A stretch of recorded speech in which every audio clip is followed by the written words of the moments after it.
তো আমরা এখন কৈত্রাবাড়ি জিরানিয়া মহকুমার যে জায়গায় গত 25শে অগাস্ট এখানে একটা অপ্রীতিকর ঘটনা ঘটেছিল বললে ভুল হবে, ঘটানো হয়েছিল। এখানে যে সমস্ত বাড়িঘরের উপরে হামলা হয়েছে, আগুন, লুটপাট এবং আরও নানা কুকীর্তি হয়েছে, আমরা সব দেখেছি। এবং শুধু ক্ষতিগ্রস্ত বাড়ির যারা লোকজন না, এই এলাকার পাড়া প্রতিবেশী, বিভিন্ন সম্প্রদায়ের, বিভিন্ন ধর্মাবলম্বীর সকলের সাথে আমরা কথা বলেছি। কেন হঠাৎ করে এই কৈত্রাবাড়িতে এই দুর্ভাগ্যজনক ঘটনা ঘটল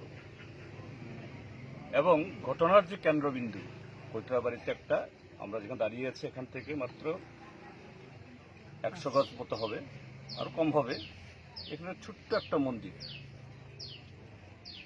সে মন্দিরের একটা মূর্তি, এটার কিছু অংশ ক্ষতি হয়েছিল এবং এই ক্ষতি হওয়ার পেছনেও কারণটা কি, এটা দেখি আমরাও কিছুটা উপলব্ধি করেছি। মন্দিরটার যে ছাদ বা টিন, এটা ভাঙ্গা, একটা পেঁপে গাছ নুয়ে পড়ে আছে, জল ঢুকে। এই সময়তে প্রচুর বৃষ্টি হয়েছিল, বৃষ্টির ঝাপটায় ভেতরে মূর্তিগুলো নষ্ট হতে পারে। হয়তো এই কারণে বা অন্য কোনো কারণে এই মূর্তিটির একটু ক্ষতি হয়েছে, কিন্তু কেউ দেখেনি। যারা এখানে পূজা করতে আসেন তারাও এই এলাকার কাউকে সন্দেহ করেনি। হয়তোবা তাদেরও এটাই হয়তো ধারণা ছিল, এটা বৃষ্টি বাতাসের কারণে কিছু হতে পারে।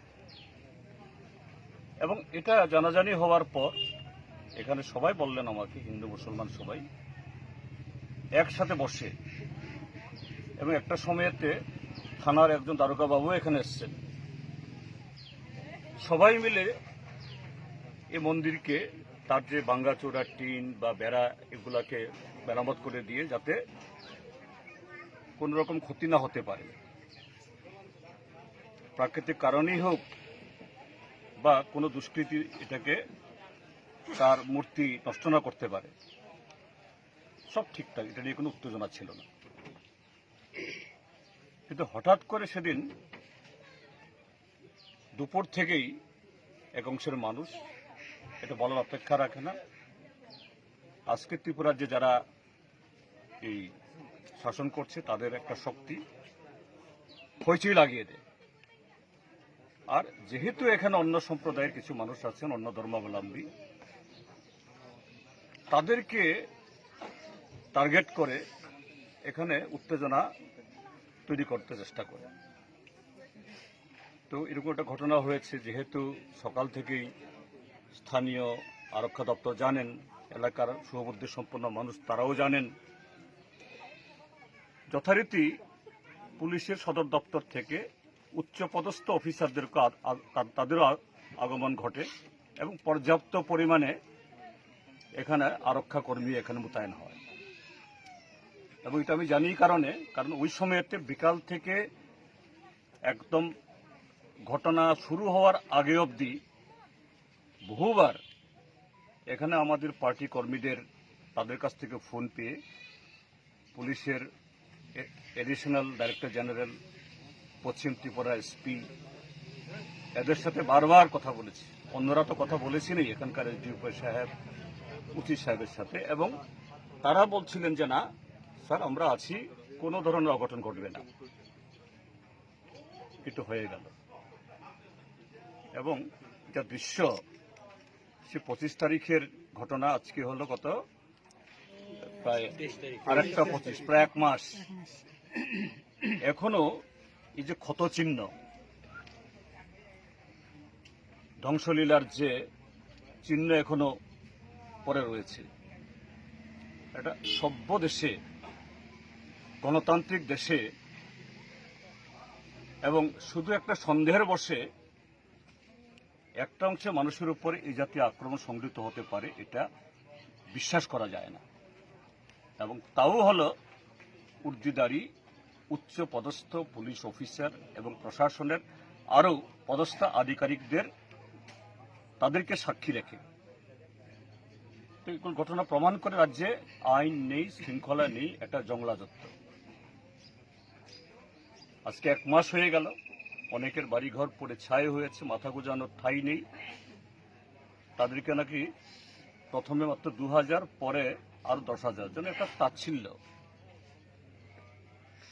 আর এই দেশের সরকার বলছে, দেশের প্রধানমন্ত্রী, মুখ্যমন্ত্রী, সবকা সাথ, সবকা বিকাশ, সবকা বিশ্বাস, এবং এই রাজ্যে সুশাসনের এমনই যে উজ্জ্বলতা, মহিমা, তা বিস্ফোরিত হচ্ছে। সারা দেশের মানুষ নাকি ত্রিপুরা দেখে অবাক হয়ে যাচ্ছে। কি হলো ত্রিপুরা? যাই হোক, আমরা এখানে এসেছি যারা ক্ষতিগ্রস্ত, যাদের জীবন জীবিকা প্রায় সম্পূর্ণ তলানিতে চলে আসছে, কিভাবে তাদেরকে আমরা সহযোগিতা করতে পারি। ইতিমধ্যেই বিধানসভাতে আমরা সোচ্চার হয়েছি, বাইরেও সোচ্চার হয়েছি। আমাদের পার্টির তরফ থেকে মহকুমা শাসক, জেলা শাসক এবং আমি নিজে গত পরশুদিনের আগের দিন রাজ্যের মাননীয় মুখ্যমন্ত্রীর কাছে, তার আগে চিফ সেক্রেটারির কাছে আমরা গেছি। সমস্ত দরজা আমরা করার চেষ্টা করছি, কেন তারা যাতে একটু উঠে দাঁড়াতে পারে। কিন্তু যেভাবে সরকার নড়াচড়া করছে, এতে কিছু হবে সহসায় তার লক্ষণ দেখছি না। কাজে সেই জায়গায় আমি আবেদন জানাবো, এটা কোনো দলের প্রশ্ন না, কোনো জনগোষ্ঠীর প্রশ্ন না। আজকে কৈত্রাবাড়ির একটা অংশের জনগণ আক্রান্ত, কালকে আরেকটা পাড়াতে, আরেকটা বাড়িতে, আরেকটা এলাকাতে আরেকটা অংশের মানুষ আক্রান্ত হবে। যদি এই জাতীয় ঘটনা, এটাকে যদি আমরা প্রতিরোধ করতে না পারি, কেননা এরা এই সম্পূর্ণ আইন শৃঙ্খলা ভেঙে যাওয়ার এবং প্রশাসনের যে কোনো রকমের মেরুদণ্ড না থাকার কারণে এইভাবে একটার পর একটা ঘটনা ঘটে চলছে, শুধু এখানে না, ত্রিপুরার যে সর্বত্র। হ্যাঁ, এবং আমরা আবেদন জানাবো এর বিরুদ্ধে সবাইকে সোচ্চার হওয়ার জন্য।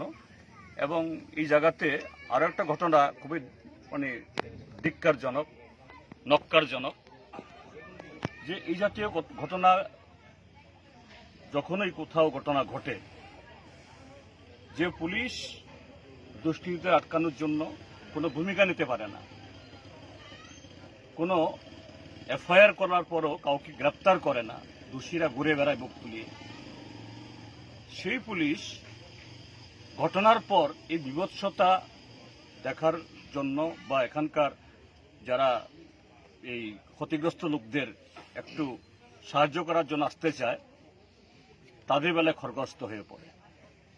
আমরাও চেষ্টা করেছিলাম অনেকবার আসার জন্য, আসতে পারিনি। যাই হোক, এগুলোর বিরুদ্ধে আমাদের ঐক্যবদ্ধভাবে কথা বলতে হবে, সোচ্চার হতে হবে। এই অরাজকতা থামতে বাধ্য, থামবে। অনন্তকাল এদের এই জাতীয় রাজত্ব চলবে না।